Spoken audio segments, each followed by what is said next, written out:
The sun descends on corridors of stone. Another day of paradigms we've known. We chart the course of power and of state, and shape the laws of history and fate. Through every chapter, every single year, we face the grand questions without fear. With hearts united and a common soul, PoliSci Files, we have reached our goal. Our work is done, our journey at an end. PoliSci Files, here we are back again. Way back in 1987, a book hit the shelves that, on the surface, was all about business. But it was so much more than that. It was really a blueprint for a certain kind of power, a philosophy that would eventually leap from the boardrooms of Manhattan straight into the Oval Office. Welcome to PoliSci Files. Today, we're digging deep into a truly foundational text of a future president, The Art of the Deal. So let's get right to it. What exactly is this book when you strip it all down? Is it a genuine guide to success, a business Bible for anyone who wants to become a mogul? Or is it something else, something more like a masterclass in building a myth around yourself? That's the question we're going to tackle. You see, when it came out, it presented itself as part memoir, part deal-making manual, and it was a huge hit. But now, with decades of hindsight, we can see it for what it really is, a fascinating window into a worldview that would one day have a massive impact on global politics. Okay, first up, the Dealmaker's Mythos, forged in 1980s New York. To really get this book, you have to understand the time and place it was born. We're talking about the high stakes, high glamour, anything goes world of 1980s Manhattan. This book is a product of that environment. I mean, think about it. By the mid-80s, Donald Trump wasn't just a developer anymore. He was a bona fide celebrity. This picture here captures that perfectly. It's the shift from being a builder, out in the trenches, to being a massive public figure. A symbol of the ambition and, the excess of that whole decade. The book tries to ground all this ambition in his family history. Trump gives a lot of credit to his father, Fred, for teaching him how to be tough. But here's the key difference, and it's a big one. Fred Trump built his empire in the outer boroughs, solid, steady, but not flashy. Donald, on the other hand, had his eyes set on the glittering Manhattan skyline. It was a total pivot from sturdy and practical to spectacular and glamorous. And all that ambition gets boiled down into the book's core philosophy, which we can call the gospel of the deal. It's this super assertive, unwavering approach where the only thing that matters, the only goal, is to win, period. This quote right here, this is basically the engine for the entire philosophy. It's not just about, dream big. It's about applying relentless, unending pressure. In this world, a negotiation isn't a friendly chat. It's a battle of wills, and just refusing to give up is your most powerful weapon. And here we get a core psychological tactic. It's all about perception. It doesn't matter if you're desperate. You can never, ever look desperate. Strength, even if you're just faking it, is everything. The second you show any weakness, the book says, the other guy will smell blood, and it's over. You're done. This brings us to probably the most famous or maybe infamous concept in the whole book, truthful hyperbole. The idea is basically that people don't want reality, they want a fantasy. They're drawn to whatever is the biggest, the best, the most incredible. So you're not just selling an apartment building, you're selling a piece of a spectacular dream. Okay, so that's the big idea. But how do you actually do it? Well, the book lays out a pretty clear playbook, a set of principles you could almost call the Dealmaker's Commandments. Let's get into the rules of the game.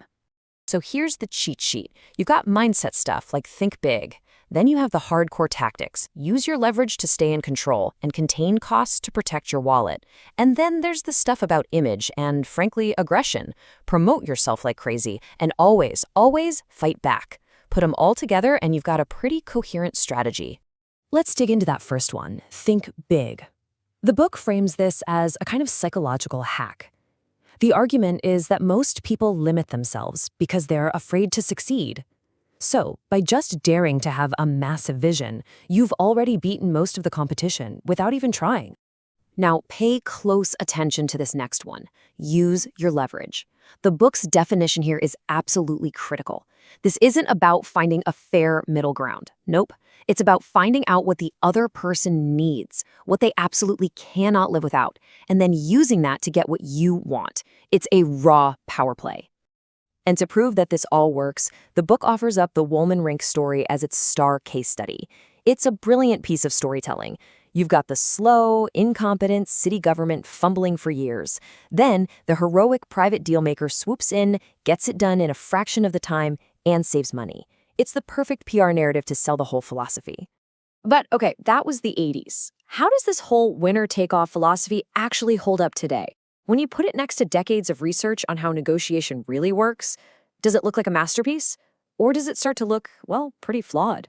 And wow, when you put them side by side, the contrast is just stark. The art of the deal is all about domination and confrontation. It's a zero-sum game. But modern negotiation theory, the stuff they teach at Harvard Business School, is the exact opposite. It's all about collaboration, empathy, and finding win-win solutions that build relationships for the long run. So if you look at it from this more critical angle, the book's idea of leverage isn't really a tool to reach an agreement. It's more like a weapon designed for total victory. The goal isn't just to get a good deal, it's to make sure the other side knows, without a doubt, that they've been beaten. Compare that with a huge idea in modern negotiation called BATNA. It stands for Best Alternative to a Negotiated Agreement. Basically, it's your best walkaway option. If you're negotiating a salary and you have another great job offer in your back pocket, that's your BATNA. Your power comes from your independence, from not needing the deal, not from trying to crush the person across the table. And that gets to the biggest risk of the whole strategy. As the conflict expert points out, domination just creates anger and frustration. You might win today's deal, but you burn a bridge in the process. And that victory can end up costing you a lot more down the road when nobody wants to work with you again. So, which is it? A brilliant guide to winning or a recipe for self-destruction? Well, maybe the truth is somewhere in the middle. And that brings us to our final section, the art of the brand. This is where we put it all together. Because what if the book's true genius isn't about making deals at all? What if its real, lasting legacy is that it's a masterpiece of myth-making? It perfectly constructed a public persona. The tough, brilliant, bigger-than-life winner who can fix anything. Maybe the ultimate art of the deal was the art of selling that very image to the world. And that leaves us with one last big question to chew on. If truthful hyperbole is your main tool, and constant promotion is the method, is the deal itself even the point? Or, in this world, is the performance, the myth, the brand, the show, the actual final product?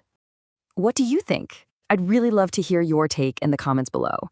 Thanks for joining us here on PoliSci Files as we keep exploring the big ideas that shape our world.